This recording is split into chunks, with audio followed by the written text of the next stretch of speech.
going on, Jerome's? So, of course, you know that on this channel, occasionally we like putting down a jelly bean or two. Oh, actually, family show. We like putting down a jelly bean or two on the outcome of sports matches. And one of my favorites, just all in last year, the Vikings over under 6.5 wins. They doubled it. It was great. It's fantastic, right? But this season,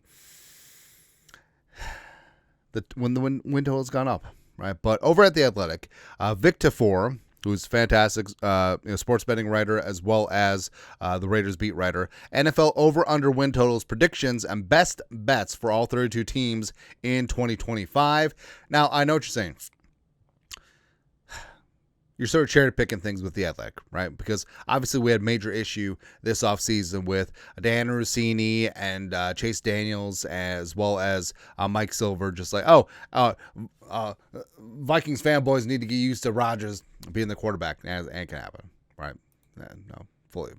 But it's a large publication, and agents paying media outlets only go so far, right? So it's okay. We like Victor Fora. He's fantastic because under the best bets, Minnesota Vikings over 9.5 wins plus 105. So 100 jelly beans get you 105 back over 9.5. Woo, kind of like it. More initially this was 8.5, but I feel like everyone knows. Everyone pile drove that one on the over. Everyone pile driving on the Vikings make the playoffs. It's good. Is what Vic wrote. To hear everyone tell it, Sam Darnold fell apart in the playoffs and single-handedly ruined the Vikings' 14-win season. But now he is gone. It's not wrong, right? And the Vikings are 4 or 5 games worse. Nah. Tackle Christian Darrisaw is back from injury, and the Vikings, after collapsing down the stretch, will have one of the best offensive lines again. Because not only Darrisaw is coming back, but Donovan Jackson, so for real, as well as Ryan Kelly, Will Fries, all that stuff. Absolutely. Then, not to mention the best receiver in the NFL, the defense is still nasty, thanks to Brian Flores not being able to get another better job because he is suing the league.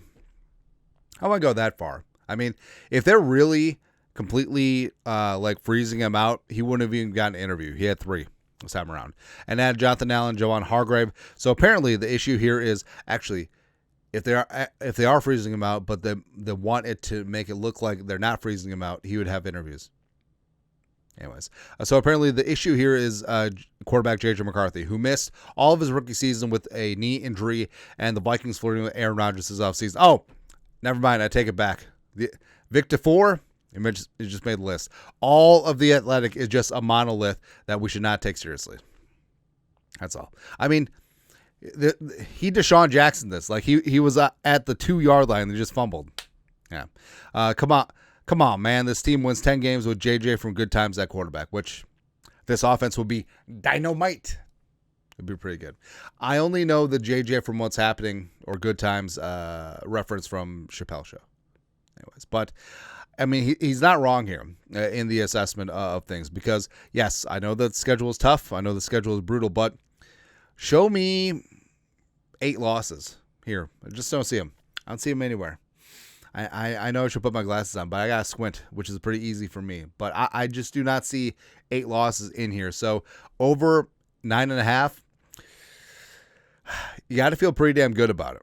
Right, as well as the fact that you got the reigning, defending NFL Coach of the Year in charge of this offense. I trust what he's going to do with J.J. McCarthy. And honestly, 14 wins with Sam Darnold, maybe it was a bit of an anomaly, but I don't think that 12 wins with J.J. McCarthy and an improved offensive line and this defense, which was 5th in the league last year in points, that got better.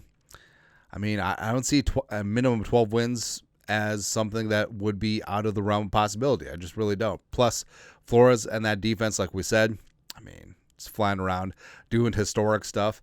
I mean, I as fired up as I am about J.J. McCarthy and this offense, this defense has a chance to be legit, right? And speaking of the offense, the Vikings offensive line, yes, protecting McCarthy, but also run the damn ball, with Jordan Mason in that mix. I feel like this team is going to be even better than the 14-win team last year, and that's really tough to say. I mean, you had 14 wins last year.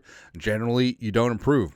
But I think the Vikings markedly improved along the offensive line as well as on defense, especially with Allen Hargrave being able to get after that ass. So, yes, I feel like over 9.5 certainly is feasible. Certainly going to be a jelly bean or two. It's going to be fantastic. Just shut up and take my jelly beans. All right, but your thoughts are thoughts. The Athletic sorta redeems itself, but then just tripped at the 2-yard line. Ayah. Let us know your thoughts, our thoughts, comment section. You guys are the best. You know what to do. Skull production value.